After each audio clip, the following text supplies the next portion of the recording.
বাংলাদেশ জাতীয়তাবাদী দল দিনাজপুর জেলা সভা কর্তৃক আয়োজিত আগামী 12 ফেব্রুয়ারি জাতীয় সংসদ নির্বাচনী সভার জেলা বিএনপির সম্মানিত সভাপতি সংসদ দিনাজপুর সদর দিনাজপুরের 6টি আসনের এমপি প্রার্থীগণ এলাকাবাসী ছাত্রদল যুবদল মহিলা দল পরবর্তী বিভিন্ন এলাকার সম্মানিত ভাই বোনরা আসসালামু আলাইকুম।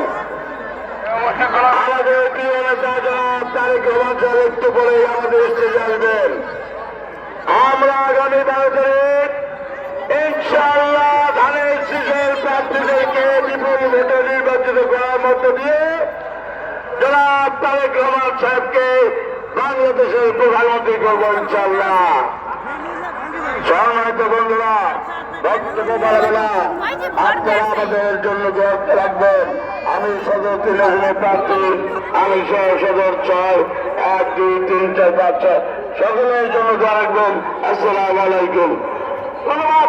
জাহাঙ্গীরকে এই পর্যায়ে আপনাদের সামনে বক্তব্য রাখার জন্য অনুরোধ করছি সংসদীয় 4 আসনের মনোনীত প্রার্থী আলহাজ আখতারুজ্জামান মিয়াকে তার সংক্ষিপ্ত বক্তব্য রাখার জন্য অনুরোধ করছি।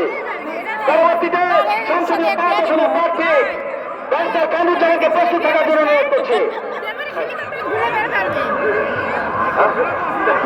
2 মিনিট।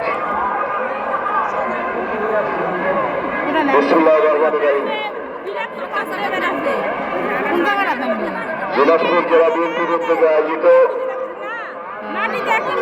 আজকের এই নির্বাচনী প্রচারণা সভার সম্মানিত সভাপতি